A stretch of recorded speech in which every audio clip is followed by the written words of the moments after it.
Radio Pasión US presenta Entre Letras y Otras Pasiones con la escritora mexicana Paula Guzmán en un programa de literatura donde los cuentos y relatos te van a llevar a un maravilloso viaje por tu imaginación. Solo aquí en Radio Pasión US, seduciendo tus sentidos.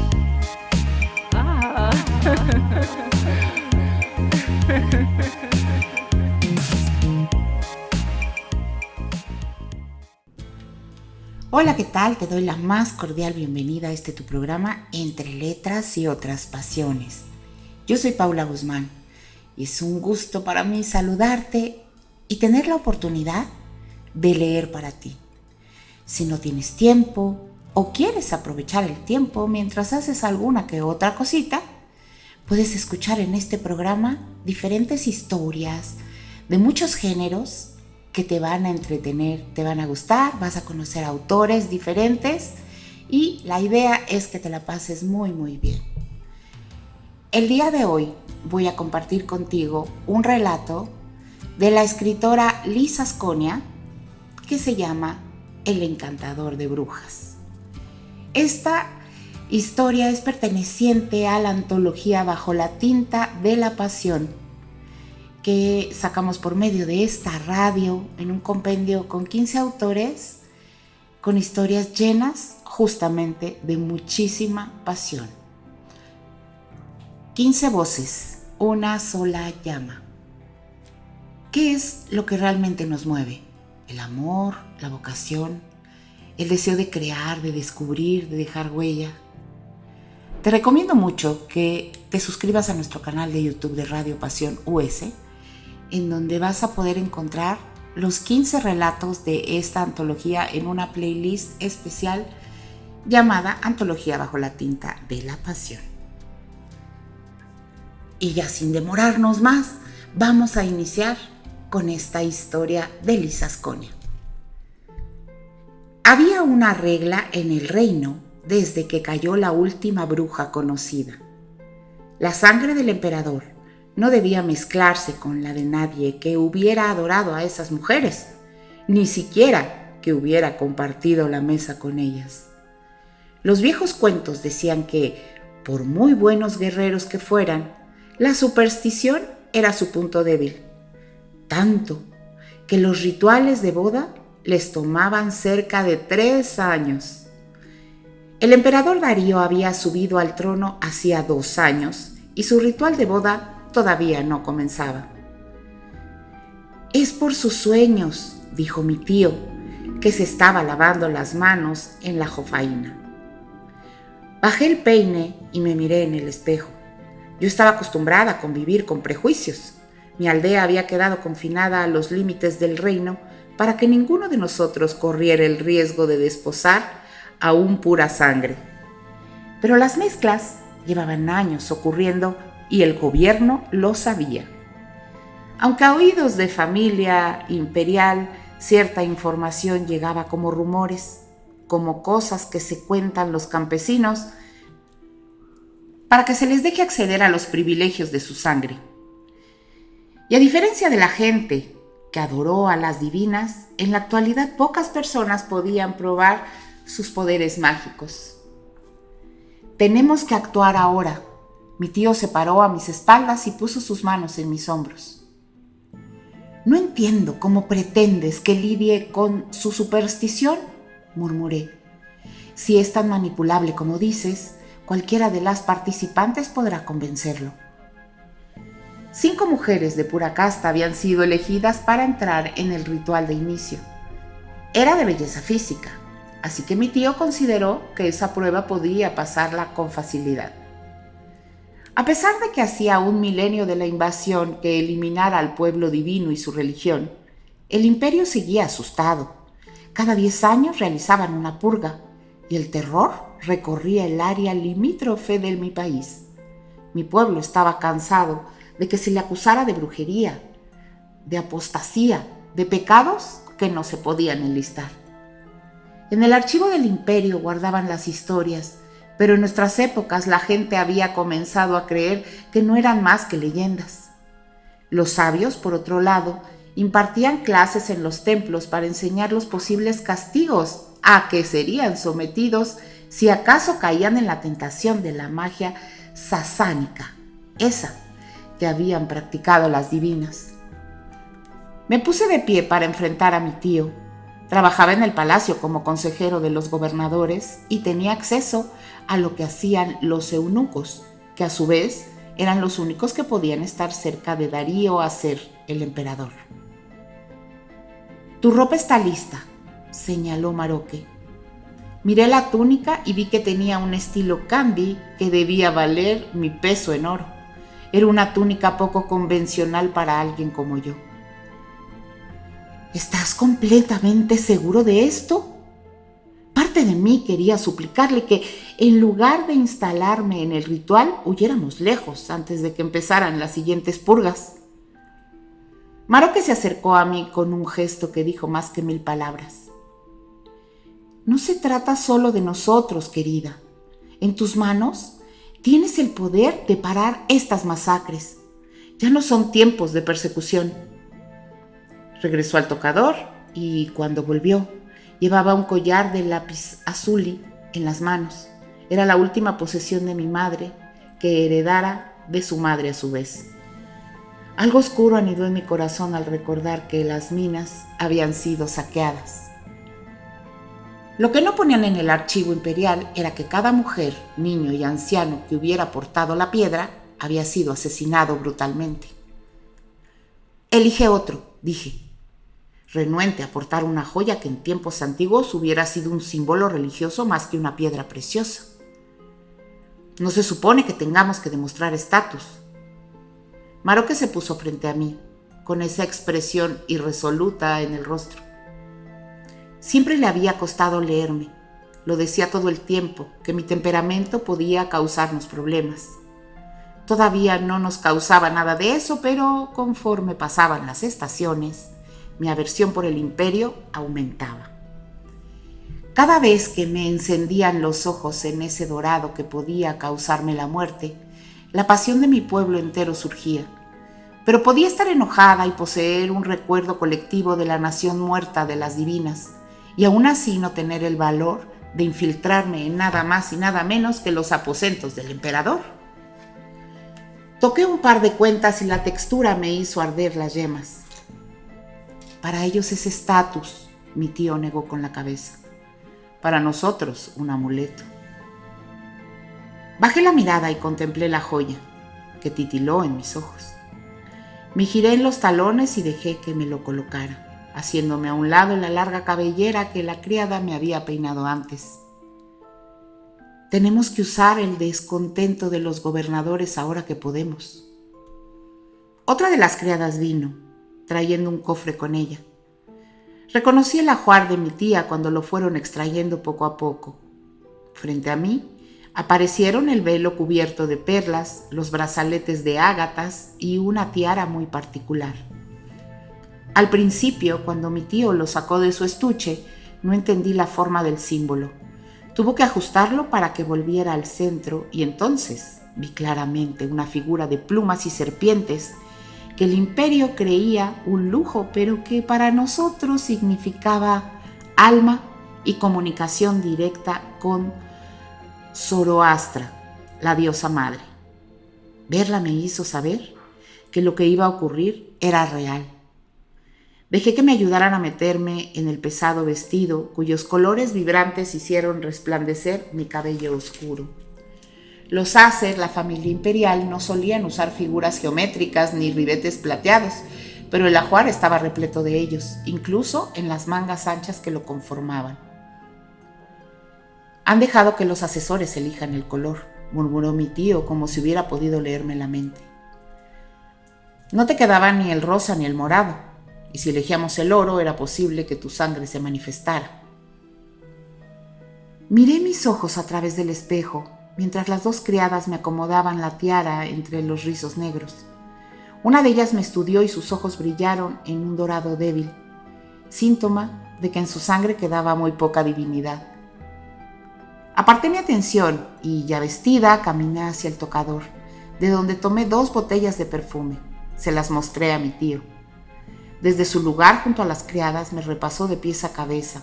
Por unos instantes permaneció en un agudo silencio hasta que me aclaré la garganta y él se volvió obligado a elevar la mirada a mi rostro. Todas usarán esencia de rosa, dijo concienzudo. El benjuí va mucho más contigo.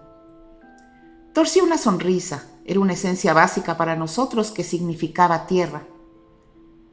¿No se supone que tengo que encantarlo?, pregunté. La parte física es sencilla, respondió él acariciándose. Examiné sus ojos, que se concentraron en untarme la esencia de vainilla en el cuello. La criada más joven trajo el velo y permaneció a un paso de mi tío. Elige bien tus palabras. Nuestro pueblo ha sido dueño de ellas desde tiempos inmemoriales. No permitas que la fortaleza corporal y el poder terrenal del hombre te avasallen. Pensé que por primera vez desde que me dijera que yo podía parar las purgas, parecía preocupado. Intenté que no me embargara su angustia.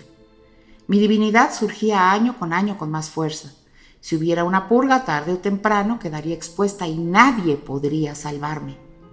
Ni mi tío ni el gobernador estaban esperando que el encanto de mi sangre surtiera efecto en Darío, el emperador supersticioso. Easter. Maroque me llamó y buscó mis ojos. ¿Estás lista? Ahora llevaba puesto el velo y todo a mi alrededor lucía dorado a través de la pesada tela. Aquello pudo haber encendido mis alarmas, el miedo y obligarme a huir, pero en cambio el mundo se sintió normal a través de la seda y los colores que antes habían representado a nuestras gobernantes. Abandonamos mi cámara y al salir, los criados de la casa hicieron una pequeña reverencia. Todos formaban parte del remanente, lo que quedaba de las divinas, aunque algunos apenas tenían pequeñas motas doradas en los iris. No podía sonreírles porque tenía el rostro cubierto, así que respondí la venia con disimulo. En el salón de la fuente, el gobernador y su esposa me aguardaban. Él me estrujó las manos tras buscarlas entre los pliegues de la capa y pasó un dedo por el ribete hasta que localizó mi mentón. Me obligó a levantar la cabeza. No debes llegar al Consejo Imperial con la mirada gacha. Que tus actos sean coherentes con tu casta. Miró a mi tío y asintió. Es perfecta.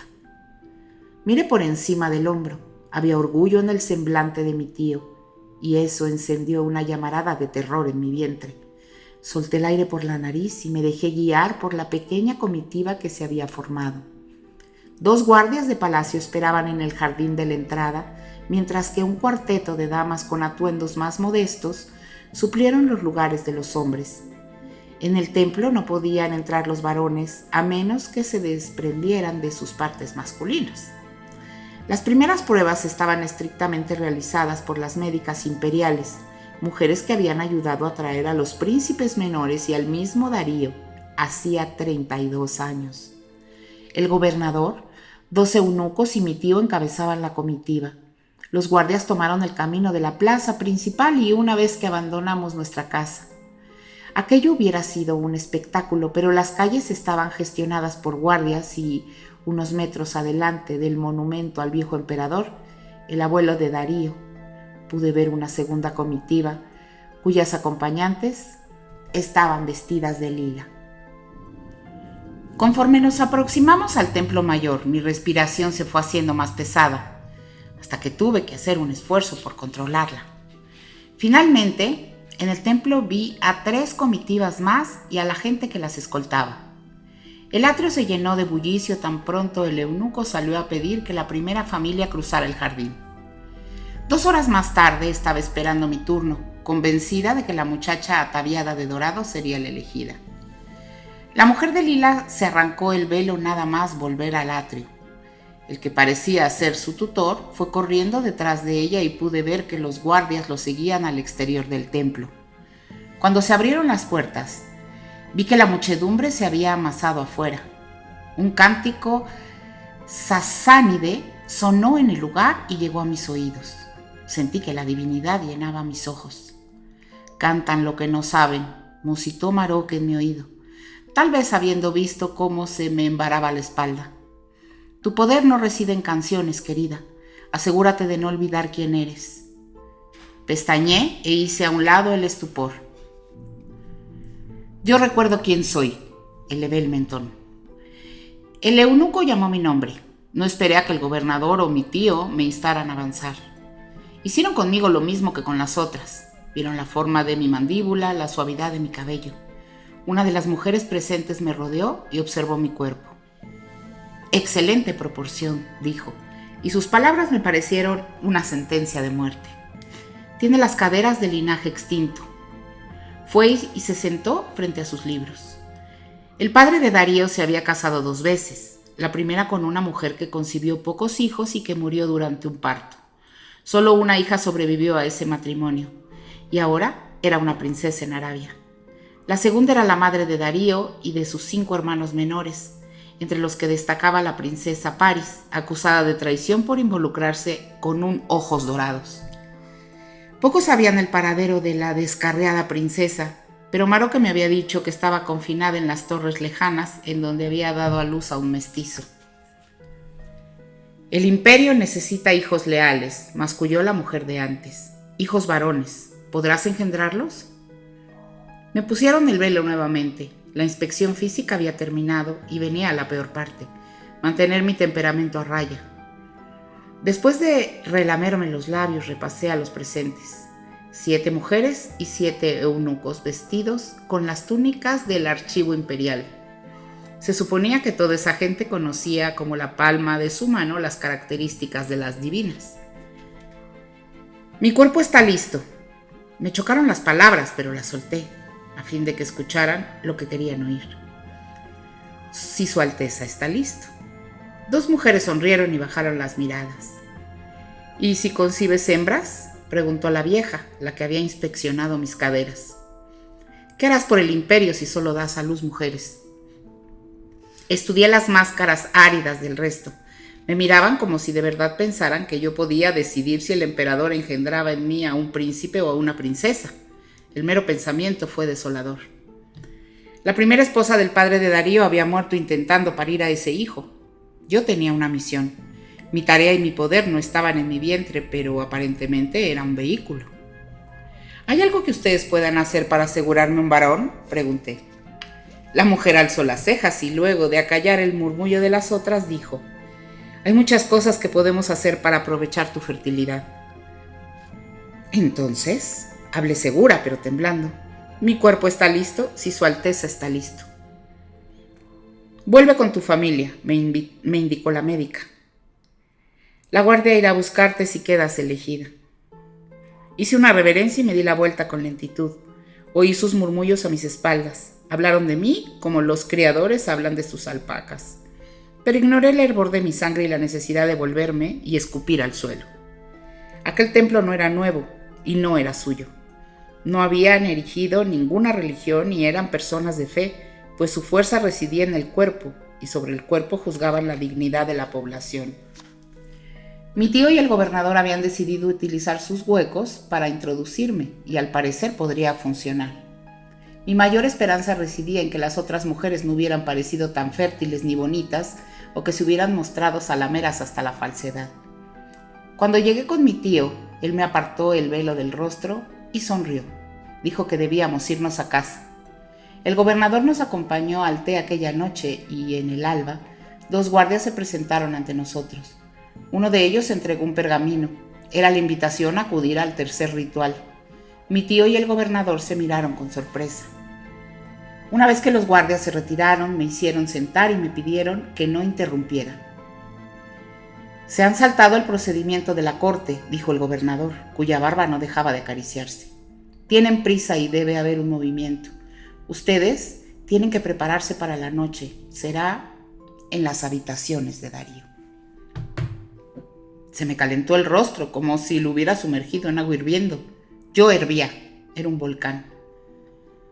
¿Van a probar cuál es más fértil y entonces decidir? Maroque miró al gobernador y asintió, como dándole permiso. Solté un bufido, ambos estaban incómodos. Ojalá se tratara de un talento de cama, niña, dijo el gobernador con la mirada enturbiada. Tienen a un encantador. Nos temimos eso, dijo mi tío en tono de alarma. Son viajeros capaces de hipnotizar serpientes. Vienen de ningún lugar. Me incorporé de un salto.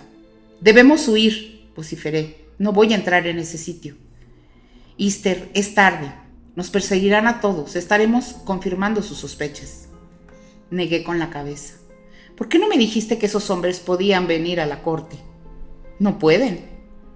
Eran traidores, usureros. El viejo emperador había aniquilado a su pueblo casi en su totalidad, pero evidentemente Darío tenía sus propios planes. Si entro, moriremos igual. Mi tío me alcanzó antes de que saliera del salón y tirando de mis hombros me hizo dar la vuelta. No lo haremos si consigues eludir sus encantos, dijo. Escúchame. Le habría dicho palabras símbolo para despertar tu sangre. Querrás salir, pero debes contenerla. Estos días se exalta ante la más mínima provocación. Me sentía fuera de mí. ¿Cómo esperas que descubra esas palabras? Nunca me has enseñado más que lo suficiente. Lo que tu pueblo sabe lo lleva en el cuerpo sanguíneo. No hay libros para descifrar el mundo espiritual, niña. El gobernador me tomó de la mano antes de que mi tío terminara de perder los estribos. No le pasaba a menudo, así que imaginé que estaba aterrado, tanto o más que yo. Si ese acto de traición significara solo la muerte, ninguno estaría adentrándose en la locura, pero los criados deambulaban por la casa, por las plazas. Había gente viviendo en situaciones precarias en las fronteras, siempre exiliados de la tierra que les daba fuerza, obligados a renunciar a su etnia. Me palpitó el corazón con fuerza, como si un caballo hubiera lanzado 2 patadas contra mi pecho en el interior. Cerré los ojos y tomé un respiro. Prepara el mejor atuendo, creo que voy a necesitarlo. El gobernador y mi tío se miraron y el caos previo comenzó. Terminaron de ataviarme en un lapso demasiado breve, esta vez en seda, brocado de oro y un velo fino lleno de ornamentos. Ningún guardia vino a hacernos el camino hacia el palacio imperial, pero no fue necesario. La ciudad estaba siendo patrullada por los inmortales, la milicia élite, que solo marchaba con el emperador. En los días de mercado los veía a veces, pero ahora parecían estar vestidos con sus uniformes de gala. Ninguno se plantó ante nosotros ni nos dirigió una mirada. No se inclinaban ante funcionarios públicos como lo eran mi tío y el gobernador, y solo al llegar a las grandes puertas de acero del palacio vi que uno de ellos, un sujeto de semblante agrio y complexión robusta, se nos aproximaba. El hombre intercambió un par de palabras con Maroque y el gobernador y luego nos hizo caminar por un pasillo oscuro. Cada 20 pasos había una antorcha encendida, por lo que el aroma era el de una cueva. Seguramente nos habían trasladado a través de un túnel que no nos obligara a ser vistos en la corte. Tuvo que pasar un largo rato antes de abandonar el corredor y salimos a un púlpito. Pronto me di cuenta de que estaba en un templo privado, quizá dentro de la casa imperial. El inmortal se giró, enfrentó a los hombres que me flanqueaban y me miró sin mirarme, porque estaba segura de que no podía mirar mis ojos a través del velo. Ella fue su única palabra. Decidí que no había tiempo, que si pensaba demasiado en las cosas, sucumbiría al miedo que ya había impregnado mis brazos. No me despedí de mi tío ni volví la vista atrás mientras el soldado caminaba delante de mí. Tampoco me inmuté ante el dorado de los pasillos del templo. Pero aún así traté de memorizarlo todo. Aquella debía ser una salida para la familia real en casos extremos. O quizá solo se trataba de un pasadizo para que los oficiales pudieran cambiar sus guardias sin molestar al emperador. Como fuera, en los corredores del interior gobernaba la luz. Había antorchas por todos lados y los cuadros representativos estaban cubiertos de oro, de piedras preciosas, ornamentos que en un tiempo habían permanecido para su uso exclusivo de las divinas. Un golpe de rabia me invadió, pero recordé lo que decía mi madre. Era bueno pensar en nuestra historia como un método para no repetir los errores, nunca sin quedarse a vivir perpetuamente en el pasado. Ese era mi mayor problema. Con mi tío había aprendido a odiar con pasión, a odiar esa historia manchada de sangre que nos mantenía en las sombras. Me daba un poco de alivio pensar que vivía en el pasado, porque ciertamente estaba todavía en el presente, en las purgas. Yo no tenía las habilidades de los antiguos, que habían vivido más de 900 años si no los hubieran asesinado a sangre fría durante la invasión. Y aún así, mi cita con el emperador no parecía tener justificación alguna. Estaba allí para evitar que purgaran a los sospechosos de poseer sangre divina, pero mi mente se había concentrado en salvar el pellejo, en evitar que Darío, con lo que le hubiera enseñado su encantador de brujas, sacara aquello que llevaba dentro de mí como un volcán dormido. El inmortal abrió 2 puertas de madera tallada de la altura de los techos. No dijo nada, pero hizo una seña para que me adelantara. En el interior la mitad eran sombras, el resto cojines, mesas y oro. La cama destacaba junto a un balcón de proporciones monstruosas y las cortinas de ese bamboleaban con el viento. Me paralicé al clavar la mirada allí. Sentado en la silla, Darío el supersticioso sostenía un cáliz en la mano derecha, mientras que la otra descansaba en el reposabrazos. Ladeó la cabeza al entrar. No llevaba su quitares ni la túnica plisada con la que solía vérsele en la ciudad. Más bien estaba vestido con un chlamys que no llegaba a ser un manto y le rodeaba la cintura un cinturón de oro pesado. Se irguió con pesadez, tenía el pelo largo hasta los hombros y nada de vello facial, algo que había cambiado desde la última vez que lo vi en un evento militar en los patios del castillo de su madre. Cuando se acercó a mí caminando con lentitud, me asombró terroríficamente que iba descalzo. El piso de mármol debía de estar helado, pero alcé la vista y escuché un gruñido. «¿Son tuyas las caderas fértiles?», dijo. El golpe no fue repentino, pero me asustó que comenzara su juego de esa manera. Mi tío me había advertido que Darío se instruía en el arte de exponer a las brujas, es decir, a las mujeres que descendían de las divinas. Su superstición había provocado que postergara su matrimonio aun cuando había promesas de guerra en las fronteras. La médica cree eso. ¿Y tú qué crees? ¿Qué debemos probar? Apartó la mirada y luego se apartó él mismo. Regresó a la mesa del vino y rellenó su copa. ¿Bebes?, me preguntó por encima del hombro. El vino enceguece. ¿Debería parar entonces? Di 2 pasos hacia él con toda la lentitud del mundo, esperando que me dijera que me quedara en mi lugar. Y cuando vi que no decía nada, avancé con pasos firmes hasta que estuvimos otra vez frente a frente. ¿Por qué estaría bebiendo en una noche tan importante?, inquirí esta vez. Darío cortó la distancia entre nosotros. Los collares que rodeaban su cuello tintinearon, pero al momento de mirarme a los ojos el ruido cesó.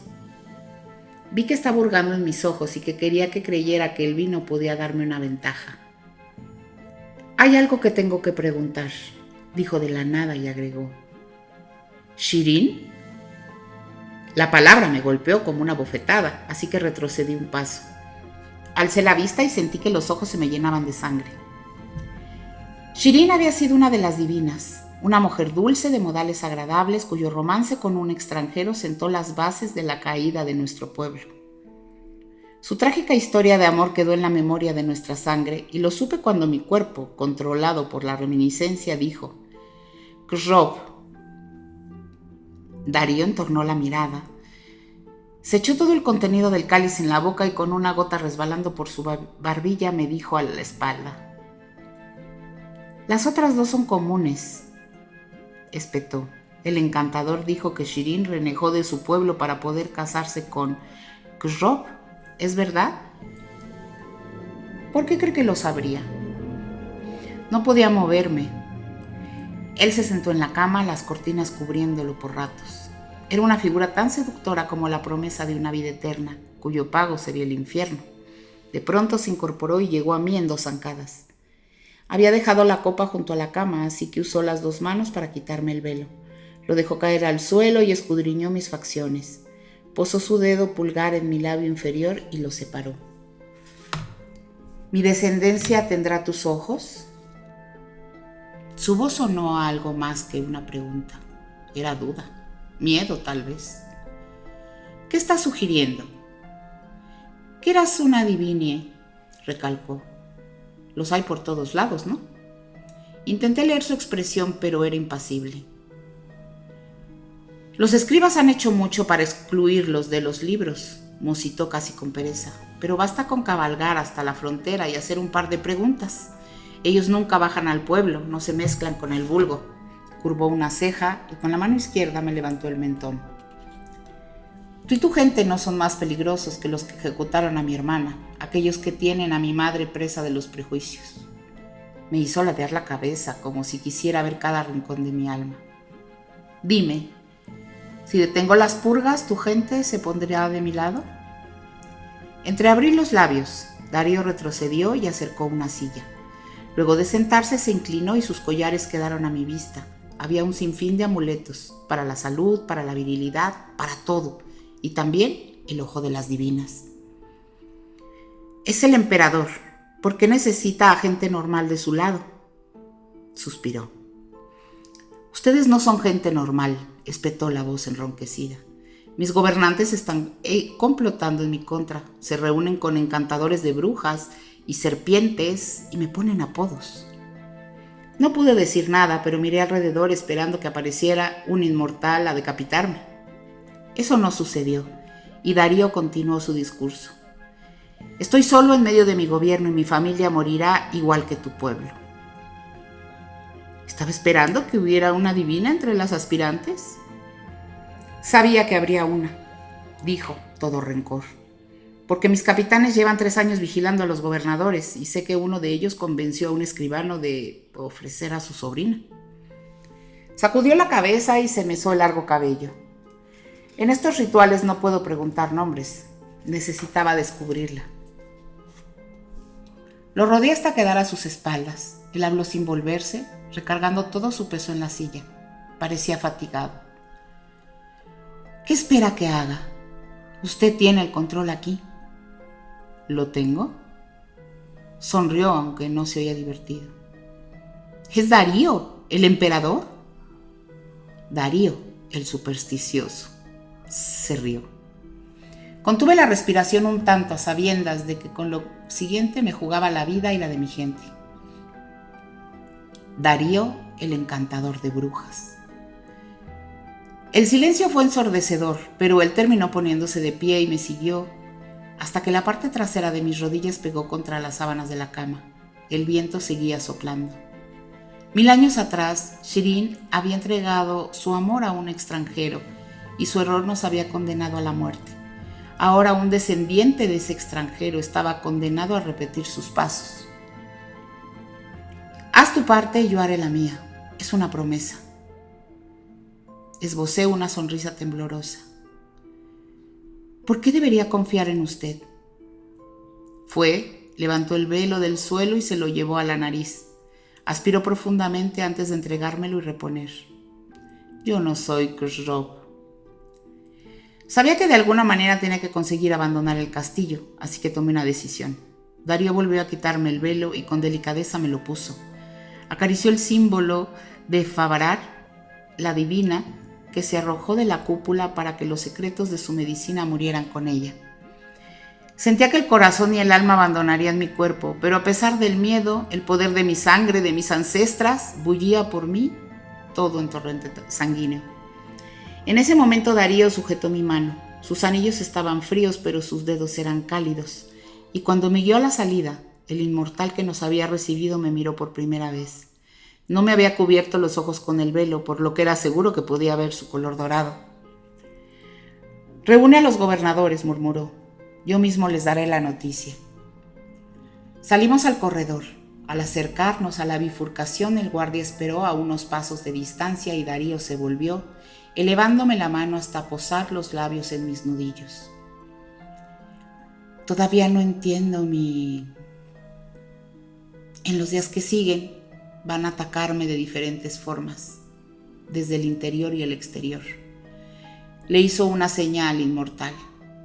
A partir de ahora, Azar se quedará contigo, será tu sombra, y te encargarás de que tu pueblo esté a salvo, pero de mi lado, con todo el poder que les quede. Se dio la vuelta y se marchó, sus pasos resonando en la piedra caliza del suelo. Me mantuve ahí, quieta, con el pecho a punto de estallar mientras su silueta se alejaba de mí. Debemos irnos, murmuró el inmortal. ¿Por qué hizo eso?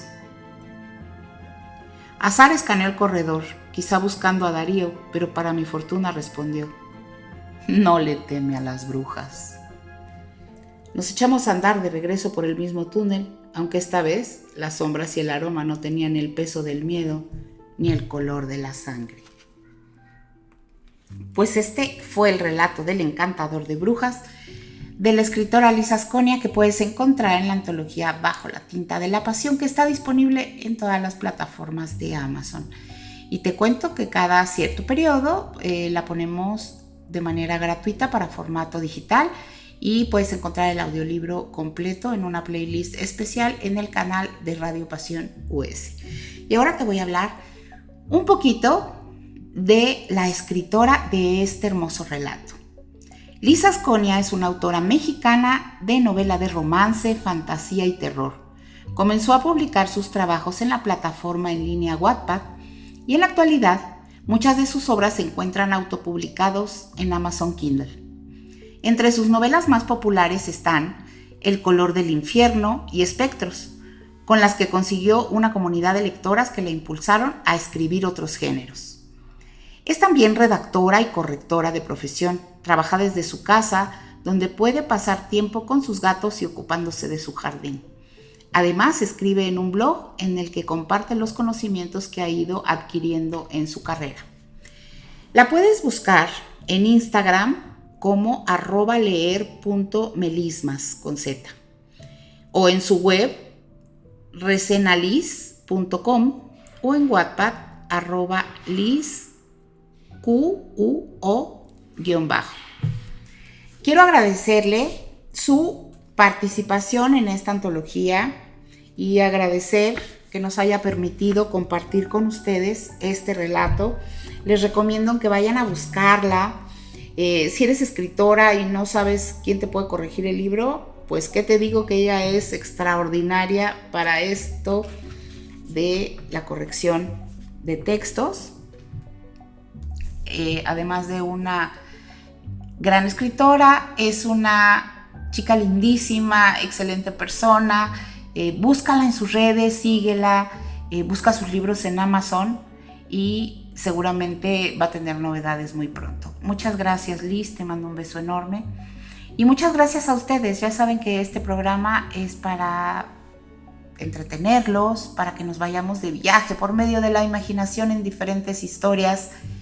Y los invito a que me sigan en mis redes sociales, Paula Guzmán Autor, en Facebook, en Instagram, y a las redes sociales de Radio Pasión US, en donde tenemos muchas novedades porque nosotros estamos 24/7 con diversos temas para ti. Esto fue Entre Letras y Otras Pasiones. Yo leo para ti, encantada de la vida. Soy Paula Guzmán y te mando un besito. Hasta la próxima.